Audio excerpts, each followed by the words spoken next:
Ladies and gentlemen, we don't want to lose a minute of our opportunity for this morning's breakout, so we're going to go ahead and get started. Thank you for being here. Again, I would suggest that if you're comfortable, you move a little closer to the front so we can have a little better interaction with our speaker, but that's totally in your hands. I am delighted this morning to introduce today's breakout regarding a multidisciplinary approach to STEM. What you're going to hear about is some exciting partnerships between our academic entities in Northeast Tarrant County and some of their business partners that they are working with. And it's all to the benefit of our students and our future. Dr. Rue set us up beautifully in some of her comments this morning on the panel, and I hope you heard those, about the future, what that's going to look like, and how it's going to take all of us working together through collaborative partnerships to get us there. Our first speaker this morning is Dr. Marcelo Cavazos, whom Dr. Rue has already cued you in as well, is this year's Texas Superintendent of the Year. So we are so proud to have him. He's the Superintendent of Schools in Arlington ISD. He's going to get us started this morning with some discussion about what's going on in AISD that reflects this partnership mentality and approach to STEM. And then we're going to have a couple of people from TCC itself talking about how that plays out here, and you'll get to see the interaction. We'll save our questions for the end of the second presentation so that we can maximize our time. Remember, we have to turn this over in exactly an hour because we're going to turn around and do this again. So thank you for your consideration. Dr. Cavazos. Thank you.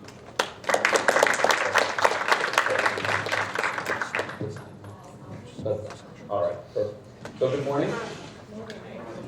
It's a little weak. Good morning. There we go. A little better, that's right. So this is the presentation regarding STEM integration and also some partnership opportunities that we take advantage of in Arlington ISD. Very quickly, and then I'm going to really go through these slides pretty quickly because I want to save time, obviously, for questions. Our district in Arlington ISD is about 63,000 students. We have 8,000 employees. About 4,500 of those employees are teachers. It's a very diverse district. It's a majority minority district. 70% of our students are economically disadvantaged. So that's a large number of economic disadvantaged. About 20% are English language learners. So it gives you just a sense. We have about 75 campuses in our district. Gives you a little sense of our school district. Arlington ISD, about 100 square miles in terms of the size of the district. So this morning, it's really about STEM integration. I'm going to take you quickly through a journey from pre-K through college to the workforce via STEM.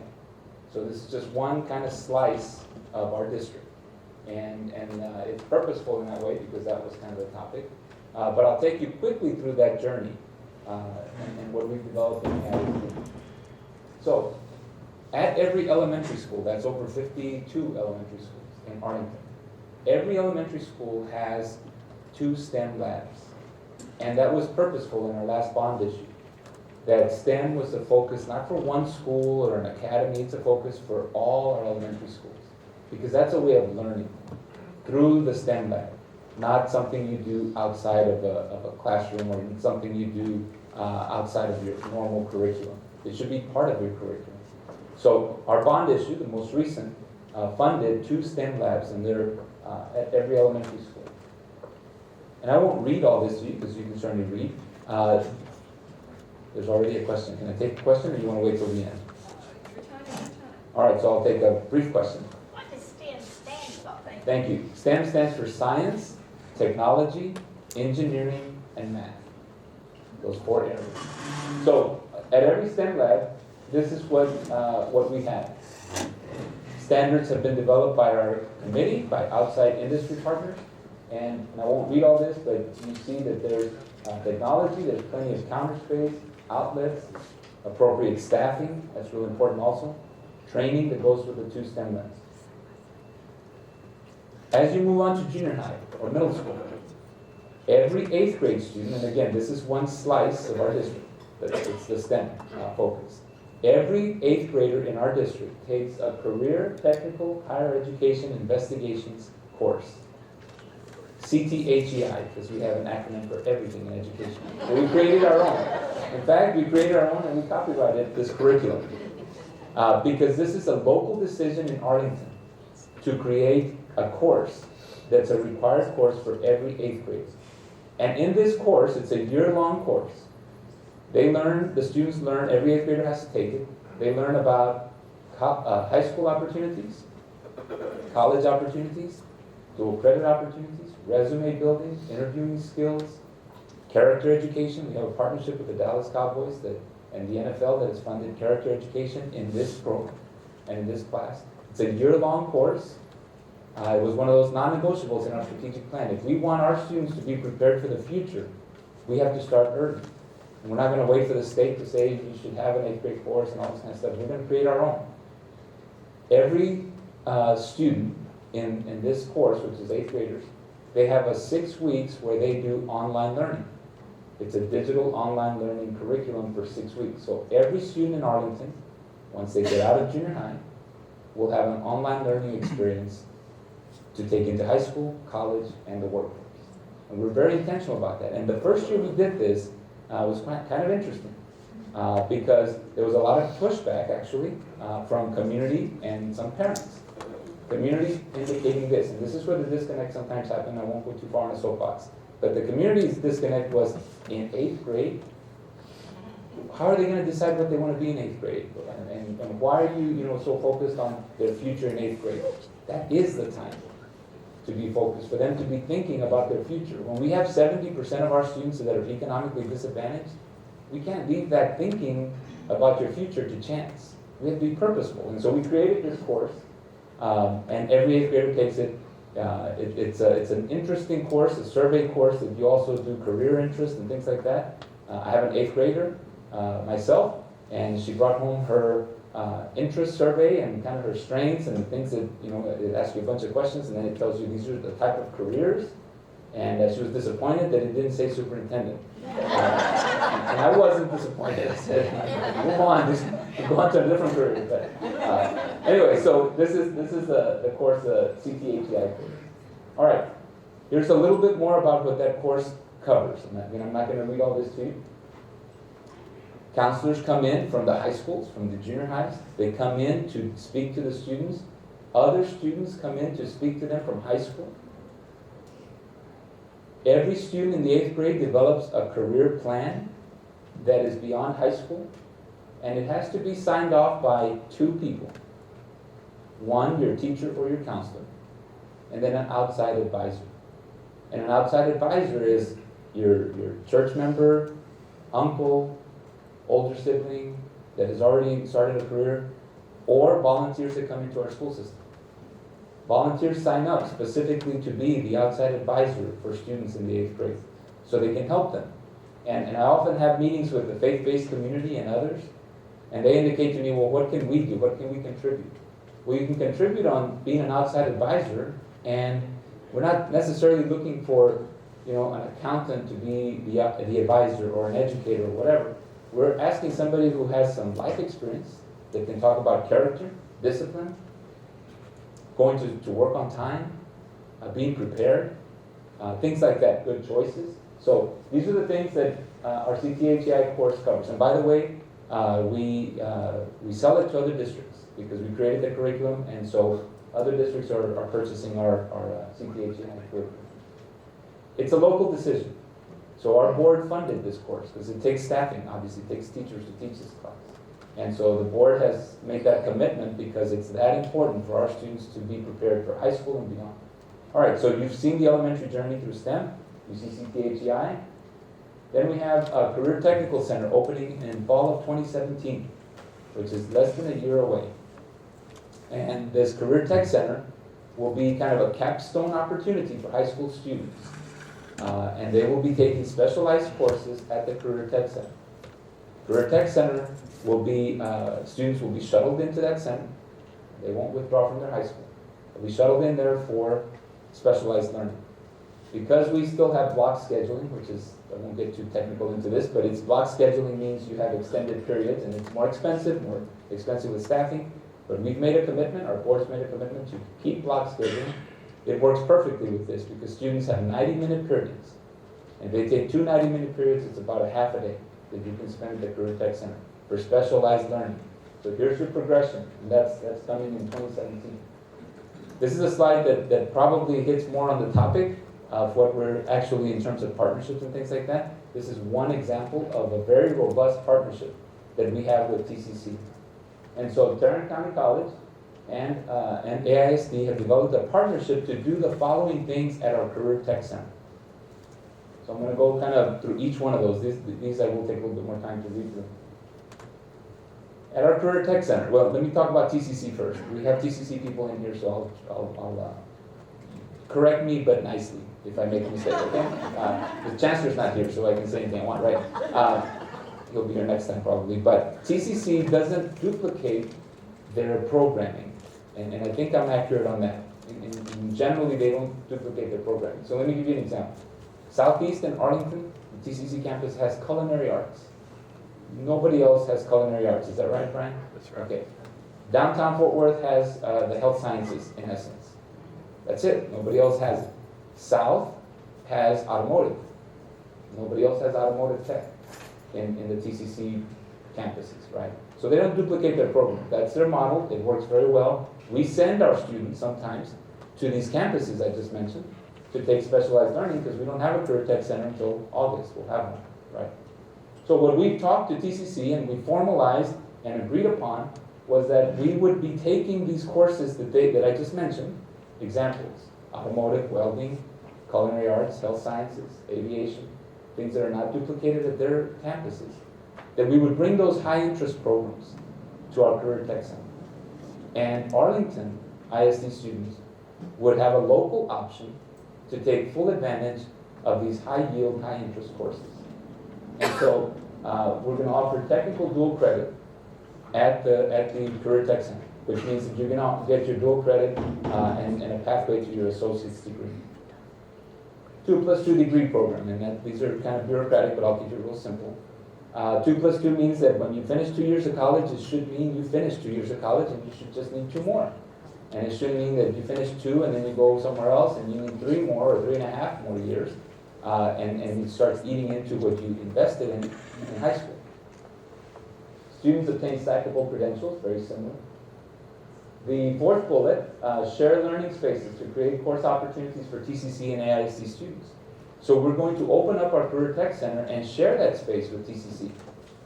And they're going to be able to take full advantage of our very current, very modern, very nicely resourced Career Tech Center, so that they offer classes there, so that our students can take the classes there as well.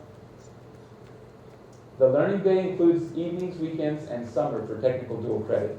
So our Career Tech Center, and we've already published our schedule, and we went through a lot of different committee and things to kind of get to this point. So I'm just summarizing a lot of work that's taken place. But our Career Tech Center, the times of operation will be 9 a.m. to 9 p.m. every day. It'll be open to Saturdays, and it'll be open summers as well. And so from 9 a.m. to 9 p.m. we'll have courses in that Career Tech Center. The courses will be combo courses, and you see that mix and combine AISD students with TCC students as appropriate. This last point kind of, when I first mentioned it in the community in Arlington, etc., kind of got some interesting feedback about mixing and combining students. And so, but that's our point. And how do we? What benefit is it to us? Courses make. We can offer more sections. We can help our community, because when students, I just mentioned those programs that aren't duplicated, and when our residents have to go to Northeast or other places, downtown Fort Worth, etc., and if you're not familiar with Arlington, this is not something that we're very proud of, but there is no mass transit in Arlington. Big city without mass transit. So it's very difficult to move around. So what we're suggesting here is that these courses will be offered in the Career Tech Center also for Arlington residents with our students. And I know that's when people start, are you sure about that? Well, you heard a little bit, just a snapshot up here, I'll give you a little bit more detail. We have an early college high school. And our students, that's exactly what they're doing. They're at Southeast Campus in the early college high school. and they're going to Southeast in the courses, and they're registering with TCC students, and they're going side by side with TCC students. And these are 17-year-old students. We have security protocols, we have ways to keep track of our kids and all that kind of stuff. So we have capacity to do those things. So, excellent partnership with Tarrant County College. They've been very open to this. From the different branches and different campuses, very open to this because it benefits all of us. And I think Karen set up here, one of her points was we have to recreate how we do things. What's the next way to serve students? And we can all work in our silos or we can come together. And this is one way that TCC and AISD have come together to really push the thinking a little bit, or a lot actually, to serve our students in Arlington. All right, moving now, we're still in the STEM kind of alignment here. We have a STEM Academy in AISD, open to students all over the district. They start as freshmen. And so every 8th grader has a presentation about the STEM Academy, about an early college, high school, etc. They have the presentation and counseling in the Career Tech course, the CTHI course I just talked about. So this is another way we laser focus into their opportunities. So we have a STEM Academy at one of our high schools that students can apply to. In Arlington ISD, we provide transportation to all our specialized programs. And I just told you how big the district was. We have made a commitment that if we're going to have specialized programs, we have to address the access. When 70% of your students are economically disadvantaged, to say that there's a program over here and if you can get there is unrealistic. It's simply unrealistic. So we have buses. I said there was no mass transit in Arlington. We are mass transit in Arlington. We have hundreds of buses. And so we transport our kids to these specialized programs, STEM Academy being one of them. In the STEM Academy, we partnered with UT Arlington, a great partner.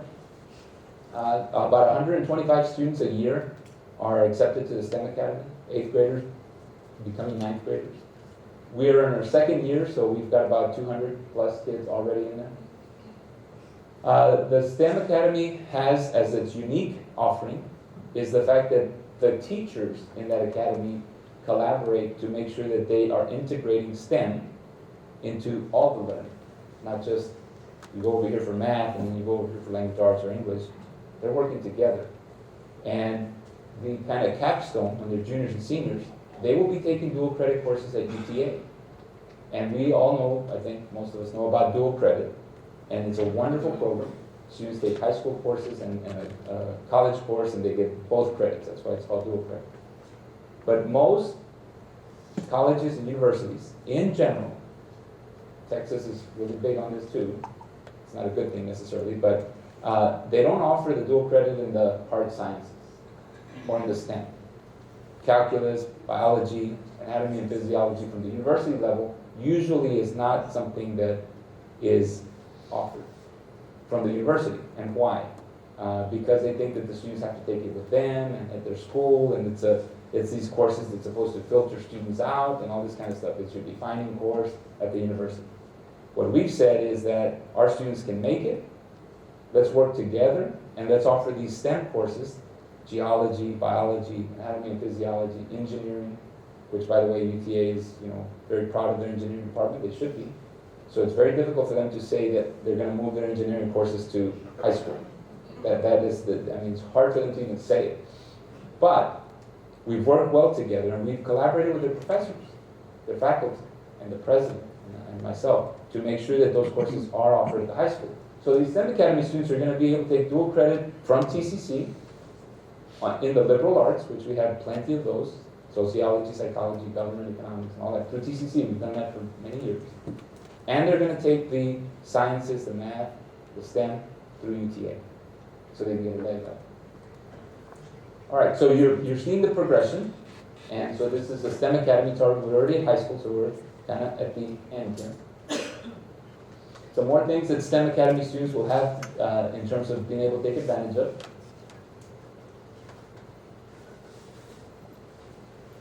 And if you look at the last bullet there, they'll be able to take, they'll be able to take advantage of a capstone course and or an internship during their senior year.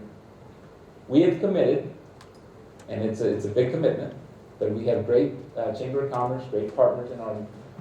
We've committed that every STEM student in the STEM Academy will have an internship opportunity, which means that it'll be hundreds and hundreds, right, of internship opportunities. We've already started the capacity building on that. We partnered with our Chamber of Commerce this year to offer 150 internships citywide. And that was a challenge to them. And they went to their membership and they cast the net and the community stepped up. And so just from one year to the next, 150 internship opportunities for students were created, in addition to what we already had. All right, so I'll give you an example. This is one of our interns, and we have an internship program and partnership with Lockheed Martin. And we're the only school district, and we're pretty proud of this, and I'll tell you how we kind of arrived at this point. But we're the only school district that Lockheed Martin partners with to allow internships students in, high school interns in. That's not their model. They don't want, in general, they didn't want, now they do.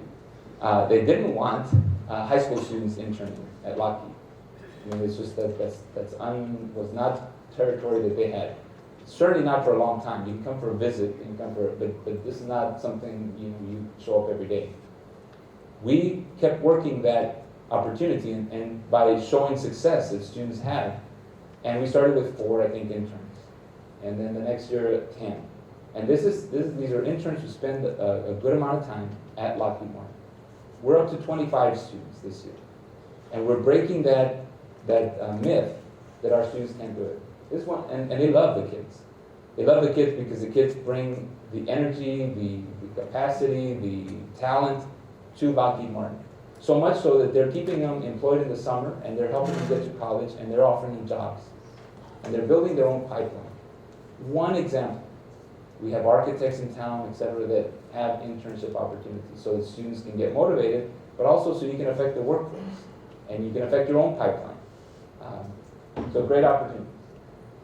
We're not going to questions because we're going to go to the other presentation.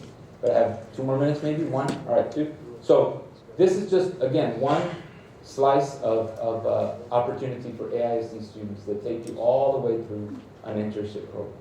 I'll say just summarize some of the things that I just mentioned. One is that our work, and Karen, you mentioned this, our work has to be intentional and purposeful. We can't leave it to chance. And we have to work together.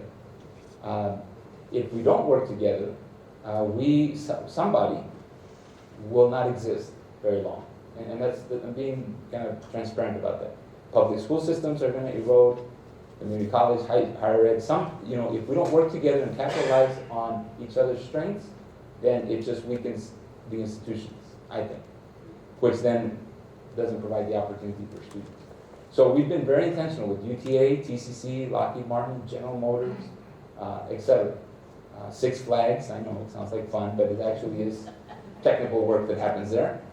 Six Flags and others in Arlington. We're partnering with AT&T Stadium. And they're providing it, and again, talk about a system that, I guess we're being recorded, so talk about a system that is very protective, private, if you will, right? But we have developed a very good relationship with the Joneses and the AT&T Stadium, because if you think about AT&T Stadium, in essence, pretty much every type of field is represented. You have security, you have safety, you have marketing, you have health, you have culinary arts. I mean, I can just go down the line. Architectural, systems management, technology, pretty much everything that happens in the little city. And so we're developing internship opportunities for our students there too. So that's the kind of thinking in terms of partnership that we're cultivating in Arlington. Here's the STEM kind of pathway, pre-K through the workforce. So thank you.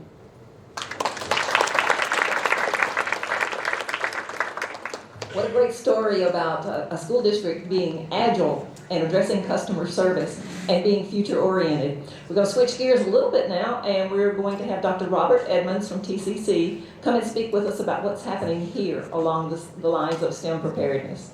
Dr. Edmonds.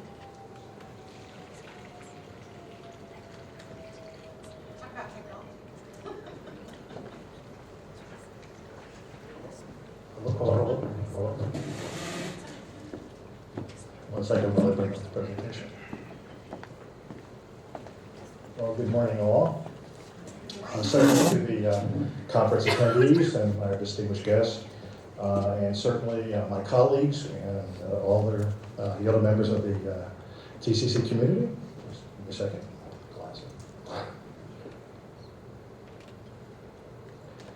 All right, I'm Robert Edmonds, and I'm professor of physics here on the Northeast campus of Tarrant County College.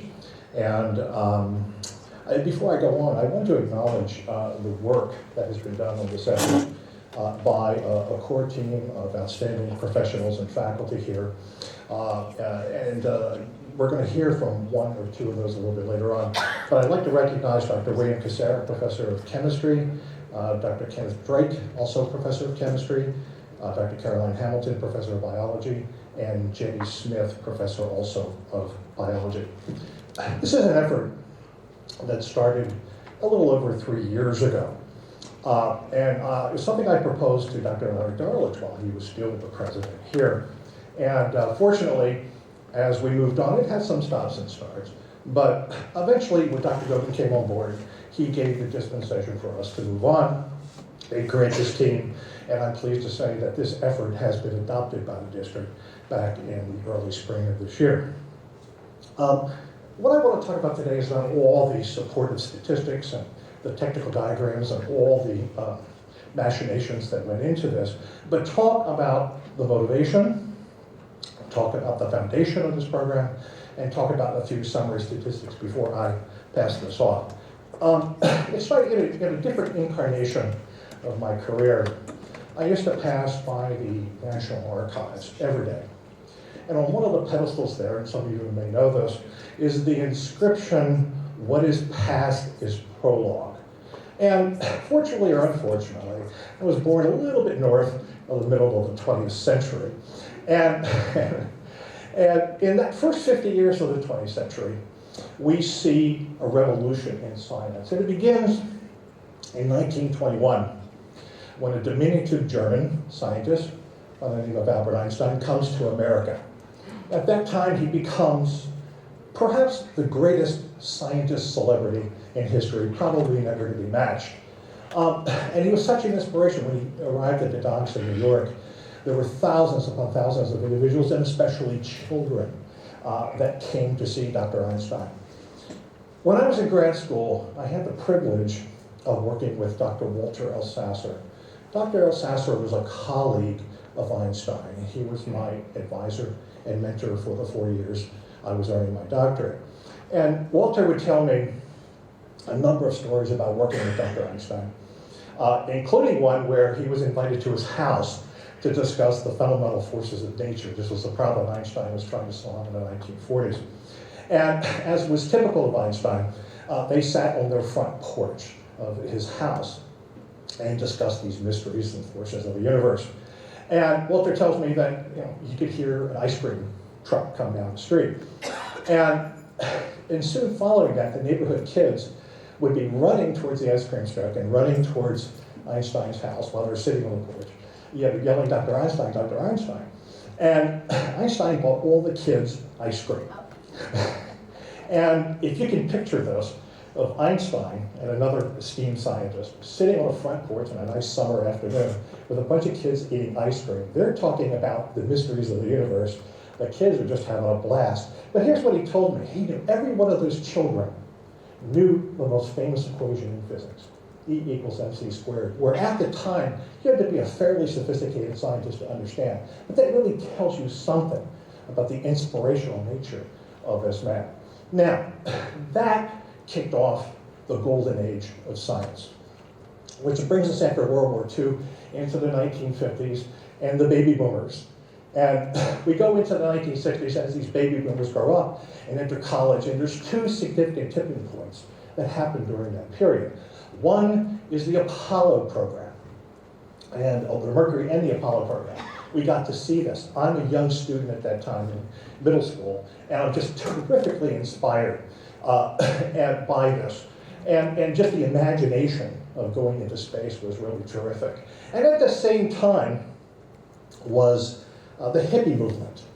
And this MIT professor by the name of Richard Armstrong writes in his book about the period how the philosophy of the hippie movement changed everything, changed the way we looked at stuff, and especially science. So this imagination takes us now to the 1970s. And in 1973, Vinton Cerf and Bob Hahn at DARPA, which is in Washington, government laboratory, come up and invent TCP/IP, which is the protocol by which information is contained in packets and are transported across the network. Of course, you can honestly say those two invented the internet, not Al Gore.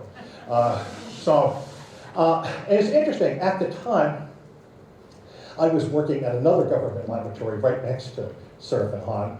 And interesting enough, a few years later, Cerf and I end up working as executives for the same company. And where Cerf was interested in the expansion of global internet, I was interested in what can we do with it. And so we got invited in 1996 to a seminal conference in England, invited by British Telecom, at a world symposium to discuss what do we do with this thing we now call the internet. And as a result of that, I can see with some of the colleagues we have there, the passion in some of these presentations of where we can take this thing. And when you go back and you look at the growth of this inspiration, this imagination, this opportunity, you see around 1973, we begin to separate. Technology begins to advance at a rapid rate, yet the education stays flat. And as we go on into the 1990s, that slope becomes even steeper. And so that's where we are today. We have these tremendous technology advances, but we have nothing to inspire. Just go here. We have very little to inspire the general student into getting into these STEM fields. We have to do something to spark and invigorate their imagination. We have to do something about passion. That's what I saw in 1996 at Marblesham Labs, was this passion to take something that had so many possibilities to where it is today. And of course, what is also very, very important is that we provide the opportunity for these people to exist. This is the philosophical approach we took to this CASTI model, as we branded it, the Center for the Advancement of Science, Technology, and Innovation. And we realized what we had to do was rethink what we did, reinvent what we did, and revisit what we were doing. And hopefully this will lead to the reward of our students and the community. Now, why Tarrant County? Why this CASTI model? And why TCC? And some of you might know these statistics, and there's a pull down from pages upon pages of work that we did. But of course, as you know, Texas is second in the country for STEM-related job growth, but here's something that's endemic across the country. The number of degrees awarded is low in comparison. And what's also a little disturbing, with all this growth in STEM and in Tarrant County, same thing, we are ranked 19th in the nation in science and technology education. Tarrant County is a representative county of the country. It's certainly representative of Texas. It has the fourth highest population growth in the U.S., primarily in underserved markets.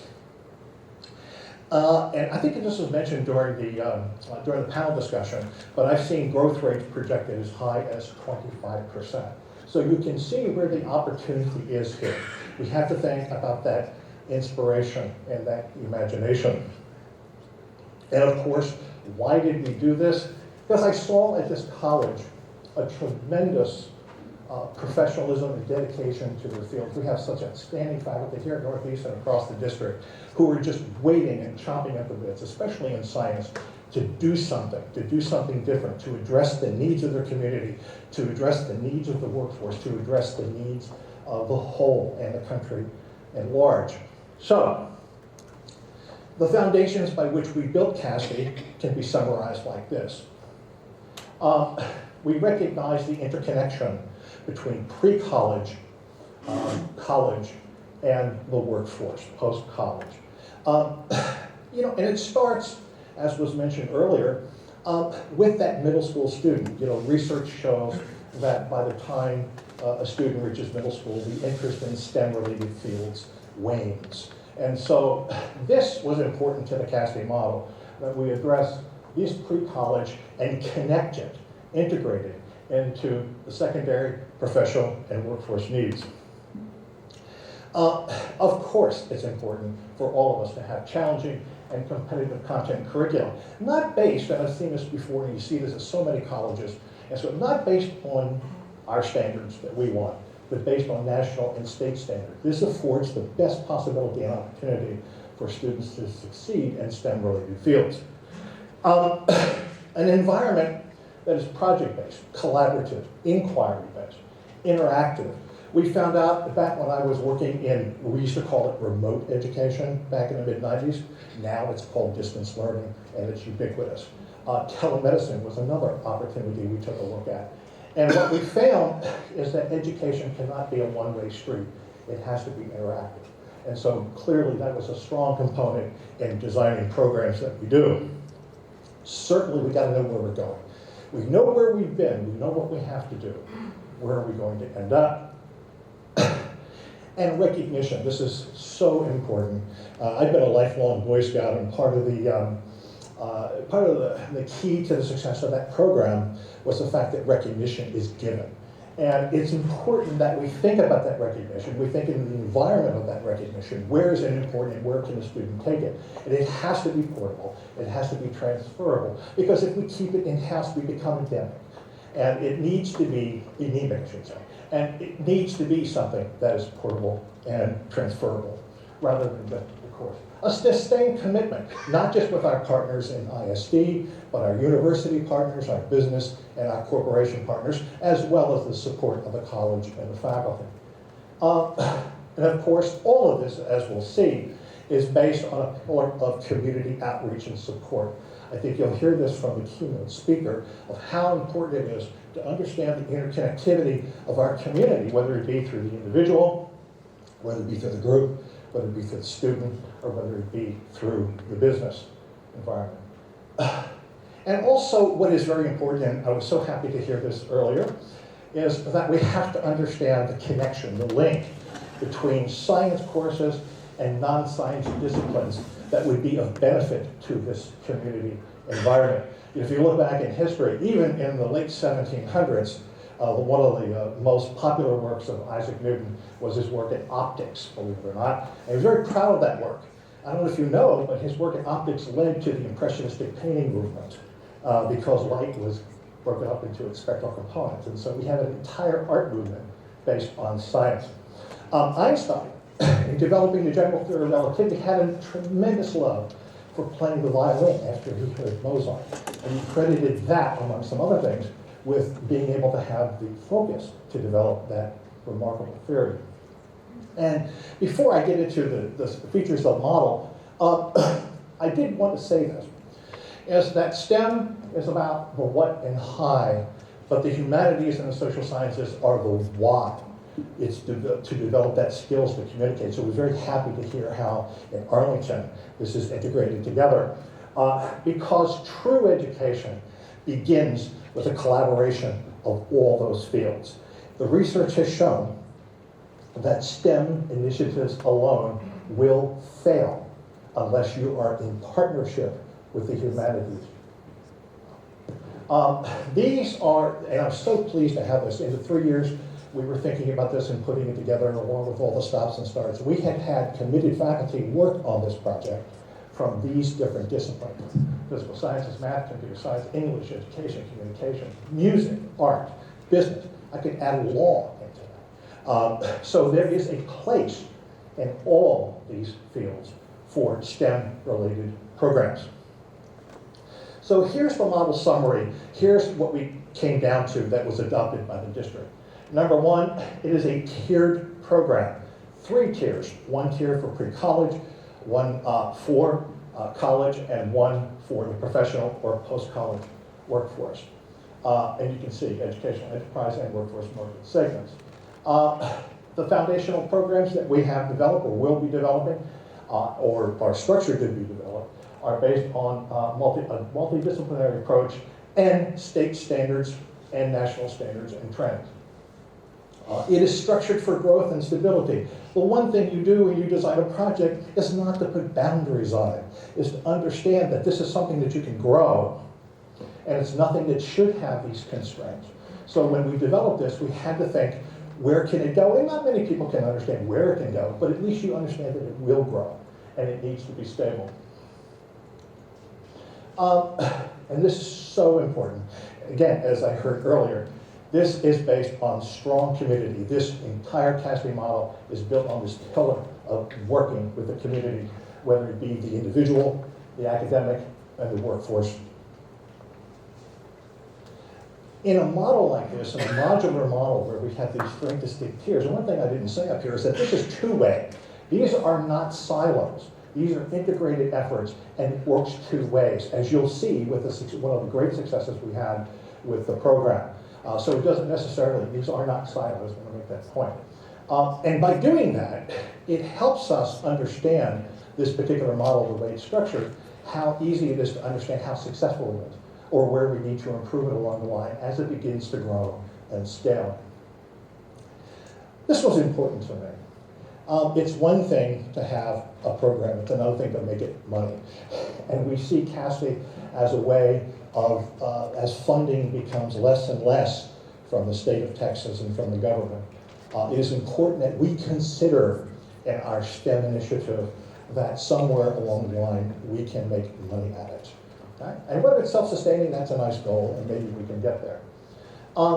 This can brand.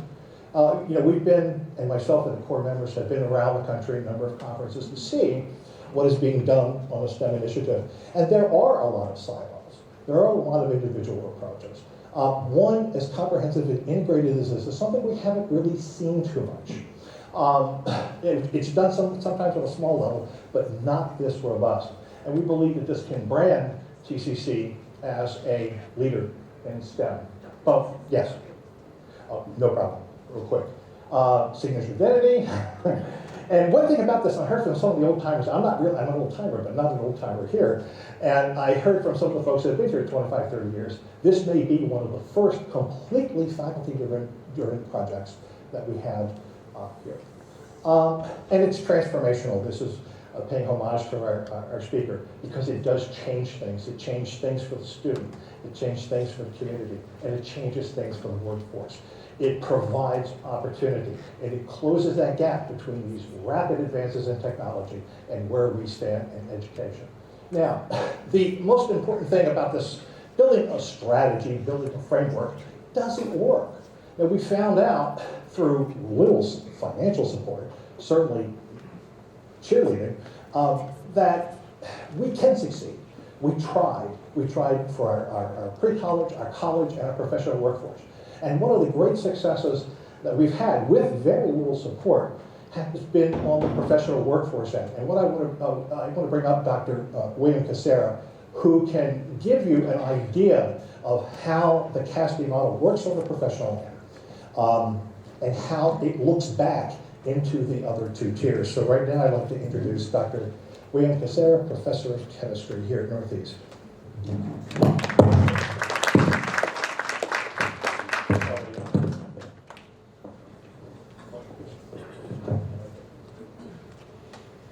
Good morning. I have always enjoyed the workforce side of life. My wife had a restaurant 6 years. My stepfather launched his own IPO in 1970 as the inventor of the world's first digital watch. I worked in multiple companies that he started from scratch, and I have a deep appreciation for workforce. So you folks that run your own businesses, have your own companies, you are the ones that pay the taxes that keep this type of college on its feet. And I look at things not so much, even though I've been an educator for 22 years here, I am always trying to prepare my students for the future of what they do when they leave this college, and I think mentoring is a huge part of that, and that's been mentioned today. And of course, part of mentoring to me involves getting students hands-on experience with what they may encounter once they leave this college. And as part of that, we had a conference and expo on March 25th at Trinity River. I had really a threefold purpose in this. STEM recruiters there from UTA, UNT, Texas A&M School of Engineering, the UNT School of Pharmacy was there. TCOM even came and was present. And along those lines, we had exhibitors from industry to come and visit with our students and show their products and also give presentations. And probably my favorite thing that's come out of this initiative is our relationship with Wake Forest. You're talking about the top bioprinting university research lab in the United States. Dr. Anthony Atala is the director, and this gentleman right here, Dr. Barkey, is his research associate. He's a really quality human being that's very much interested in getting students involved in STEM. His interest in the students is phenomenal considering the level of research that they do. We look forward to his return, but also I want to mention our exhibitor, Stratasys. You're talking about the top 3D printing company in the United States, 3D Digital Corporation, who has clients like Toyota, General Electric, etc. Renishaw, who does 3D printing of metals, and Tech Labs was very valuable to me as a partner to help put this together. Having said that, I want to acknowledge two people right now. Fred Schmidt, without his support, none of this would have happened last year. He was phenomenal. The foundation came through, and Liz Sisk, in working with me now for this next event, she's just a wonderful person to work with, very creative. And when you have people like that working together, great things can happen, and it does take teamwork.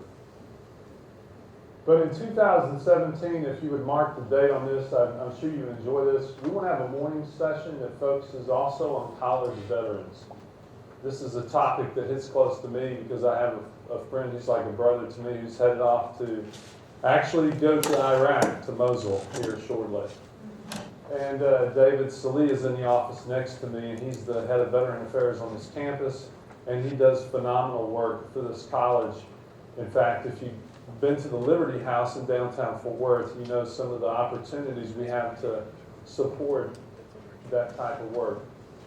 But I'd also like to have more exhibitors this year, this coming year, from Tarrant County.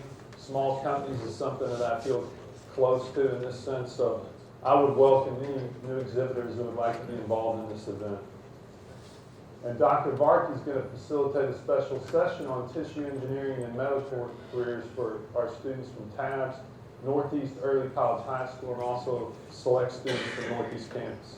We'll have about 50 students in total in that special session in the morning at 9 a.m. So we've already got the event kind of ironed out for the most part, but we're still working out a few details. This gentleman right here is Dr. Anthony Atala. One of the most exciting things to me is we did receive an invitation directly from Wake Forest to attend the Regenerative Medicine Essentials course. The primary objective of this course is to provide a state-of-the-art review of regenerative medicine. And you get to meet people from industry. It's not purely the academic side, it's the industry side, it's the ethics, it's the legal side, it's the whole package. It's a week-long course, starts on Monday, goes all the way through Friday. And this is the best part. And this has not been announced on this campus, and I've been trying to keep a lid on it because I don't want to get bombarded yet, understandably. A student from Northeast Campus will attend this summer course next year. And I think it's one of the most wonderful opportunities that our campus is supporting this. Dr. Govan sees the value of this. It's a life-changing experience. It'll be from June 5th to June 9th. And that student will likely have the opportunity to meet Dr. Atala personally. Again, I will also plan to attend, use my professional development travel expenses to go along. And the foundation at this time is waiting on approval for us to for funding for the expo, but things look good. We'll know in the middle of December if everything has come through. That's fine. Also, just a couple of little things. We made a new contact at the Keck Center. I would point out the Keck Center is the first satellite center for America Makes. America Makes is a national incubator for 3D printing. This is an enormous opportunity. This is the top additive manufacturing lab in the United States. One thing I want to point out, another side to this initiative, one that I've handed off to CIE and Hank Johnson, he'll come up here in a minute. I took a serious look at how could we build a program from this technology. And what I came up with was we would need 3 key people to pull this together. One with a strong background in materials, one with design tools and software, and one on the industrial side. And we could have a certification, a technical certification in this area. So when the time is right, the college should really take this initiative to heart. It's something I've looked at closely, and I have a lot of background information, but I have a few different hats I wear here, and this is not something I have time to invest in. So I think if faculty or someone could come in and pick up the ball, this would be a great opportunity. But along those lines, again, the Expo has helped us develop some partnerships already, and that was one of my main initiatives for that first event. Hank, if you come up here for 1 second. He's going to tell you about the courses that are already available through CIE directed towards this. Thanks so much, Dr. Kucera and Dr. Edmonds. Thank you for giving a voice to the STEM cause within Tarrant County College and putting it on the forefront of concern, because this is what's going to produce our leaders, our industrial leaders for the next century to come. So community and industry education has stepped forward with some very short-term trainings that support 3D printing technology. But if I've been listening with my good ear, learning from them with my good ear, then it's not that the software should define the applications, but rather that the applications should define how we use the software. Nonetheless, the software is a key part of getting this technology on the forefront of industry. And so to that end, we have SolidWorks software training, we have Rhino software training, 2 professional grade softwares that we are currently doing trainings on here at Tarrant County College. But it's more than just the classes that you see here. Of course, we have Intro to Solid Modeling, and we now have a 3D Printing Innovation and Design, which is a project-based class. It's more than just the classroom experience that is part of this 3D program. It's also the design lab that affords students the opportunity to explore and innovate and create in a free and open environment in that design lab. It's also the opportunity for students who are not enrolled in the course or perhaps not participating in directly signed up to the student activity group that we have to come in and explore the software, to explore the technology. But we also have that student activities group that is in place to support those students so that they can come into the design lab and make use of the many, many different types of 3D printers that we now have available here at the Northeast campus. In respect to the time that we need for you to be able to ask questions of the panel guests and everything, I do want to go ahead and turn it over. Let's thank our presenters.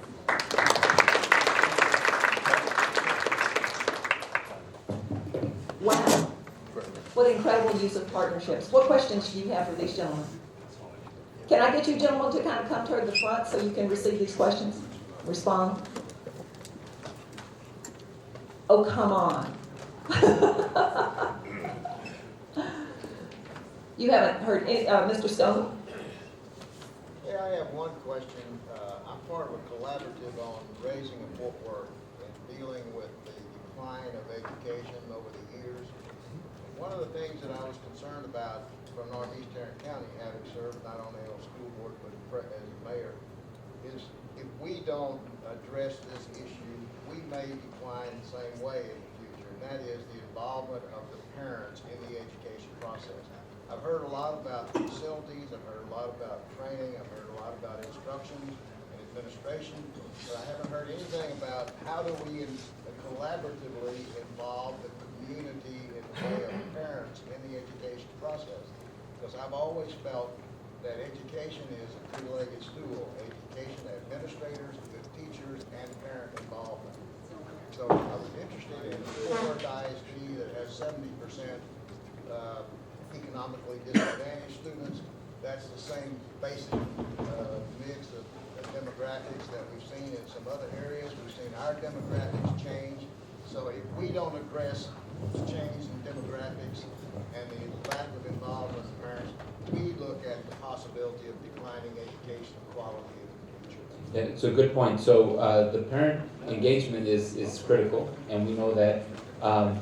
I'll just use one example because I could speak a long time for that, and I'm not going to. But the 8th grade course that we made mandatory in Arlington ISD, for example, has a parent engagement portion of it, so that the decisions about the courses they're taking in high school or they're going to take, their pathway and things like that, is something that the parents engage with the school very purposefully.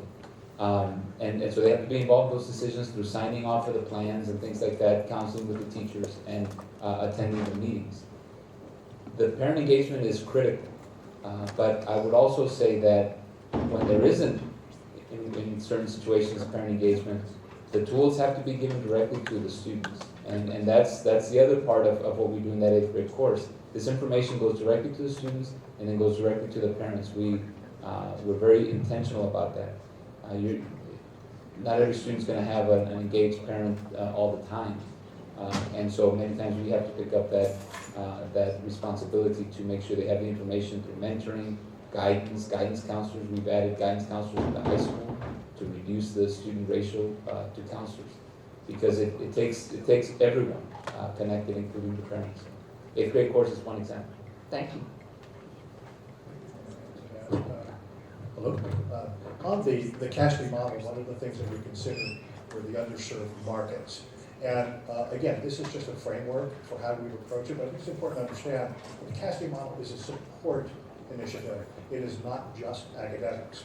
And a strong component of the CASB model is to the general community. This is where you can engage the students as well as their parents. I think it's important to know. So just don't think of CASB as a bunch of academic courses. It is much, much more than that. And of course, time doesn't permit, but we do talk quite a bit about general outreach to the community. And that was really key to developing this framework. How do we encourage students at a young age to fail and learn from their failures and without getting wrapped up in their grade point average, because there's so much pressure on getting a good grade? It's interesting that to me, and it's always been this way, I think you'll hear this, I heard Bob Gates mentioned earlier, every, I think, respected scientist, entrepreneur, business person, educator will tell you that you know success when you fail. And I think it's important to put failure in a perspective. I could take an example of my own son, who his brother became a very successful attorney, and being the younger, he just didn't quite have that initiative. And he did horrible. He was actually a student here for longer than he should have been. And he wanted to be an engineer, and by the time he was his 3rd year at TCC, he had not taken a math course or a physics course. I didn't have much hope. Today, ironically, he is taking his graduate board orals for his PhD in bioengineering at UTA. So you have to really hold on and engage that student and make them realize that failure not necessarily feels good, but it's just as important to fail in order to know how to succeed. We'll take one more question. Marcelo, have you thought about grants or partnerships or things that we could do with your center, with TCC and AISD? Yeah, so we do have a number of partners. I'll use one example at the Keck Center. Moritz dealership, if you're familiar with Arlington, they have a dealership group. They have agreed, in a nice way, to fund all of the automotive tech equipment, resources, tools, the lifts, everything related to the resources for automotive tech. And one of their conditions, which was very interesting to me, because I thought there would be a condition of naming the space, not the whole building, but the space of the automotive tech and all that. And that was okay, acceptable, in other words, but that wasn't their condition. The big condition was that they had input in the curriculum and that they had a seat at the table. And of course, they were going to have a seat at the table, our industry partners too.